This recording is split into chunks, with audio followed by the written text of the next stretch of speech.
आज भारतीय व्यंजन का स्वाद में बन रही है मूंग दाल की खस्ता कचौरी। यह कचौरी बहुत ही स्वादिष्ट लगती है और बहुत ही आसानी से बन जाती है। तो घर की बनी हुई कचौरियों की तो बात ही अलग होती है। आप इन्हें स्टोर भी कर सकते हैं और सभी को बहुत पसंद आती है। एकदम फूली फूली क्रिस्पी खस्ता कचौरी बनकर तैयार होंगी। तो देखिए कितनी बढ़िया कचौरी बनकर तैयार होंगी और बहुत ही स्वादिष्ट कचौरियाँ बनेगी। तो यहाँ पर मैंने 1 कटोरी मूंग की दाल ली है, छिलके वाली दाल ली है। इन्हें मैंने 2 घंटे के लिए गला दिया था, ज़्यादा मैंने इन्हें नहीं गलाया है। तो अभी अच्छे से हाथ से दबने में आ रही है, तो मतलब ये अच्छे से गल गई हैं। अब हमें ग्राइंडिंग जार में इनको डाल करके दरदरा पीस लेंगे। बहुत ज़्यादा बारीक हमें इनको नहीं पीसना है, दरदरा सा पीसना है ताकि थोड़ा दाना हाथ में लगे। इस तरह का हमें पीसना है। बारीक पीस देंगे तो उसका उतना अच्छा टेस्ट नहीं आएगा। तो दाल हमने अच्छे से पीस ली है, इसको हम एक अलग बर्तन में निकाल लेंगे। तो देखिए दाल कितने अच्छे से दरदरी पीस गई है। अब हम इसे अलग रख देते हैं। अब कढ़ाई में हम डालेंगे जीरा और खड़ा धनिया हमने पीस के डाला है और थोड़ी सी हम हींग डालेंगे और मैंने इसमें 1 चम्मच सौंफ डाली है। अब इन्हें हम धीमी आंच पर भूनते रहेंगे। आंच का विशेष ध्यान रखना है कि धीमी आंच पर ही इन्हें भूनना है। अभी मैंने इसमें मसाले कुछ भी नहीं डाले हैं। अब मैं इसमें दाल डाल देती हूँ। दाल डालकर हम थोड़ी देर के लिए भून लेते हैं, क्योंकि यदि मैं पहले मसाले डाल देते तो वो मसाले जल जाते। इसलिए हमें थोड़ी देर के लिए पहले दाल को भूनना है। 2 से 4 मिनट के लिए हमको दाल को अच्छे से भून लेना है। और अब हम मसाले डालेंगे। यहाँ पर लाल मिर्च पाउडर, हल्दी पाउडर, धनिया पाउडर और 1 चम्मच गरम मसाला पाउडर डाला है। नमक हम डालेंगे स्वाद के अनुसार। सभी मसालों को अच्छे से मिक्स करते हुए धीमे आंच पर इन्हें अच्छे से भून लेंगे। जब ये अच्छे से मिक्स हो जाएंगे, पक जाएंगे, तो हमारा ये मसाला बन करके तैयार हो जाएगा। अभी हमें इन्हें 5 से 7 मिनट तक और भूनना है। जब ये भून जाएगा तो अब हम इसमें डालेंगे बेसन। ये मैंने इसमें 3 चम्मच बेसन डाला है। इससे मसाले में टेस्ट बहुत अच्छा आएगा और ये बाइंडिंग में भी हेल्प करेगा। बहुत अच्छा टेस्ट आता है जब हम इसमें बेसन डालते हैं। तो बेसन ये मैंने भुना हुआ डाला है, इसलिए मैंने लास्ट में डाला है। अब इसमें हम डालेंगे 1 चम्मच अमचूर पाउडर। अमचूर पाउडर से मसाले का टेस्ट अच्छा आएगा, इसमें खट्टा मीठा टेस्ट आएगा। तो ये हमारा जो मसाला है बहुत ही अच्छा बन करके तैयार हो रहा है। एकदम मसाला बनकर तैयार हो गया है। देखिए कितना खिला खिला मसाला बना है। अब इसमें बारीक कटा हुआ हरा धनिया डाल देंगे और इसको भी अच्छे से मिक्स कर देंगे। मसाला हमारा बनकर के तैयार हो गया है। अब इसे एक बर्तन में निकाल लेंगे। तो बहुत ही स्वादिष्ट मसाला बनकर के तैयार हुआ है। तो इसी तरह से मसाले को आप तैयार कर लीजिए। अब इसे ठंडा होने के बाद हम इसके बॉल्स बना लेंगे। तो ये देखिए इस तरह से हमने इसके छोटे छोटे बॉल्स बना लिए हैं, जो हम इसको कचौरियों के अंदर इस तरह से स्टफिंग कर देंगे। अब आगे का प्रोसेस करते हैं। तो यहाँ पर मैंने ये मैदा लिए, 2 कप मैंने मैदा लिया है और 1 चम्मच मैं इसमें अजवाइन डाल रही हूँ। अजवाइन को हम इसी तरह से मसल कर डालेंगे और नमक डालेंगे स्वाद के अनुसार। दोनों को अच्छे से मिक्स कर देंगे। अब इसमें हम मोयन डालेंगे। मोयन डालने से कचौरियाँ बहुत ही खस्ता बनती है। तो ये मैंने 5 से 6 चम्मच ऑयल लिया है। तो इसको हमने अच्छे से मिक्स कर देना है। इस तरह रब करते हुए मिलाना है, जिससे कि पूरे मैदा में मोयन अच्छे से मिक्स हो जाएगा। और इस तरह से बाइंड करके हमें देखना है कि ये बंध रहा है कि नहीं। ये बंधने लगा मतलब कि हमारा मोयन बहुत अच्छे से इसमें डला है और एकदम खस्ता कचौरियाँ बनकर तैयार होंगी। थोड़ा थोड़ा पानी डालते हुए एकदम सॉफ्ट डो तैयार कर लेना है। तो ये आटा हमने बिल्कुल सॉफ्ट तैयार कर लिया है और इसे 10 से 15 मिनट के लिए सेट होने के लिए रख देंगे। अब हम चटनी की तैयारी कर लेते हैं। मैं खजूर की चटनी यहाँ पर बना रही हूँ इसके लिए। तो एक मिक्सर ग्राइंडर में हमने खजूर को डाल देंगे।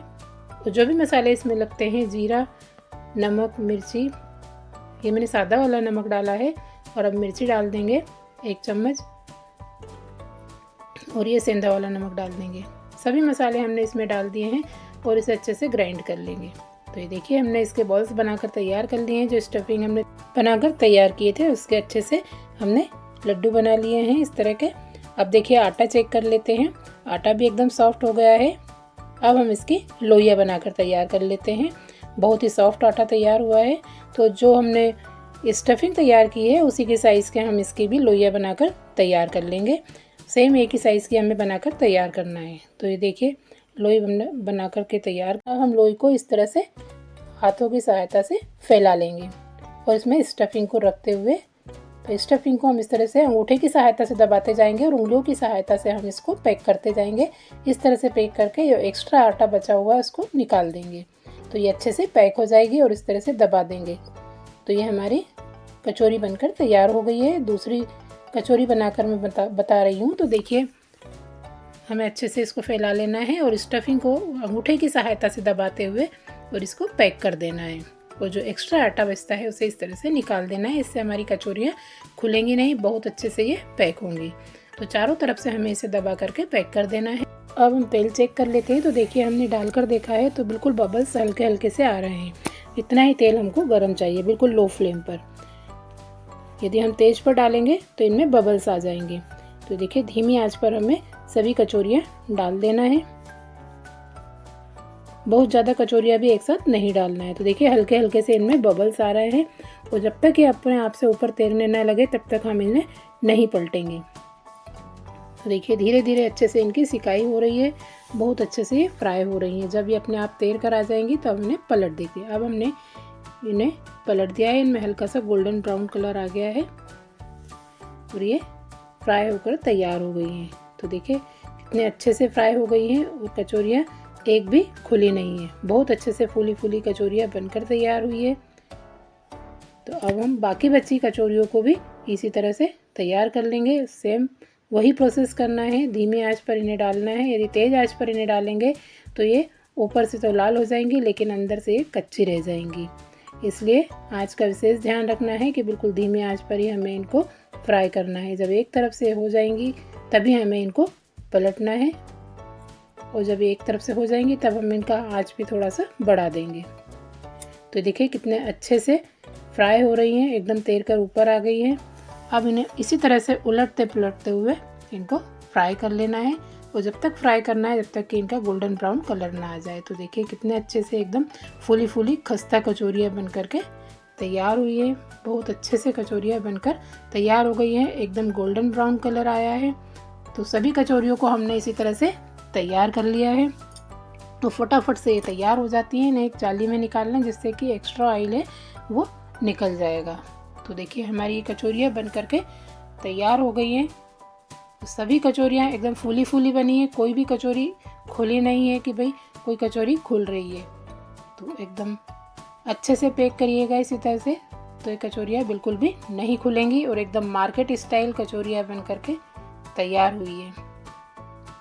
एकदम क्रिस्पी खस्ता करारी कचौरी बनकर तैयार हो गई है। देखिए, मैं आपको एक कचौरी खोलकर दिखा रही हूँ, कितने अच्छे से कितने इजीली ये खुल गई है। आप इन्हें चटनी के साथ या अचार के साथ, चटनी के साथ या फिर दही के साथ भी ले सकते हैं। आलू की सब्ज़ी के साथ तो इसका टेस्ट एकदम गजब ही आता है। तो इस तरह से मैंने कचौरियाँ बनाकर तैयार की है।